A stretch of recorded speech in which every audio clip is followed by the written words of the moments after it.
YouTube channel भक्ति सरिता पर उपस्थित सभी श्रोताओं और सभी सब्सक्राइब बंधुओं का एवं सभी भक्तों का एक बार फिर से हार्दिक स्वागत एवं अभिनंदन है। भक्तों, आज हम आप सभी को बताएंगे कि वसुदेव और देवकी पूर्व जन्म में कौन थे, इनका पूर्व जन्म क्या था। लेकिन इससे पहले यदि आप हमारे चैनल पर नए हैं तो कृपया हमारे चैनल को लाइक, शेयर तथा सब्सक्राइब अवश्य कर दें। साथ ही बेल आइकन को भी प्रेस कर दें, जिससे कि आने वाले वीडियो का नोटिफिकेशन आपको मिलता रहे। भक्तों, कथा प्रमाणिक है और इसका प्रमाण हम आपको एंड में देंगे। इससे पहले हमारा वीडियो को पूरा देखें।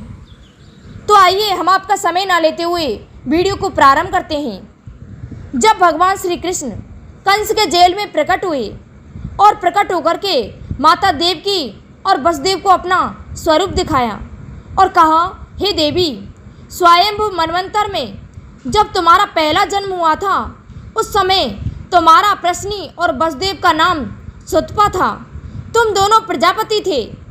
तुम दोनों के हृदय बड़े ही शुद्ध थे। तो उस समय ब्रह्मा जी ने तुमको संतान उत्पन्न करने की आज्ञा दी थी। तब तुम लोगों ने इंद्रियों का दमन उत्कृष्ट करके तपस्या की थी। तुम दोनों वर्षा, गर्मी, सर्दी आदि सभी के गुणों को सहन किया तुम दोनों ने, और प्राणवायु के द्वारा अपने मल को भी धो दिया। तुम दोनों कभी सूखे पत्ते खा लेते और कभी हवा पीकर ही रह जाते। तुम्हारा चित्त बड़ा शांत था। तुम दोनों मुझे अभीष्ट वस्तु प्राप्त करने की आराधना की थी तुम दोनों ने मुझसे, और तुम्हें तपस्या करते करते देवताओं के 12,000 वर्ष बीत चुके थे। हे पुण्यमयी देवी, उस समय मैं तुम दोनों पर प्रसन्न हुआ था, क्योंकि तुम दोनों बड़ी श्रद्धा के साथ तुम दोनों ने मेरी भक्ति की थी, तपस्या की थी। तो भक्तों, उस समय तुम दोनों की अभिलाषा पूर्ण करने के लिए मैं तुम्हारे सामने प्रकट हुआ। तुम दोनों ने मुझसे वर मांगा था कि तुम्हें मेरा जैसा पुत्र चाहिए। उस समय तक सांसारिक भोगों से तुम्हारा कोई संबंध नहीं था।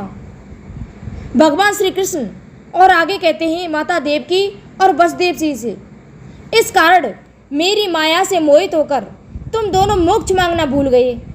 तुम्हें मेरे जैसा पुत्र प्राप्त होने का वरदान तो दे दिया और मैं वहाँ से चला गया, और सफल मनोरथ होकर तुम लोग विषयों का भोग करने लगे। मैंने देखा कि मेरे जैसा गुणवान संसार में कोई नहीं है, इसलिए मैं तुम दोनों का पुत्र हुआ। उस समय मेरा नाम प्रश्निगर्भ था।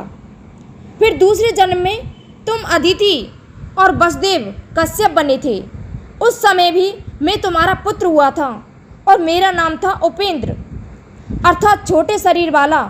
मुझे वामन अवतार भी कहते हैं। इसलिए हे माता देवकी, तुम्हारे इस तीसरे जन्म में भी मैं फिर से उसी रूप में तुम्हारा पुत्र हुआ हूँ। मेरी वाणी सर्वदा सत्य होती है।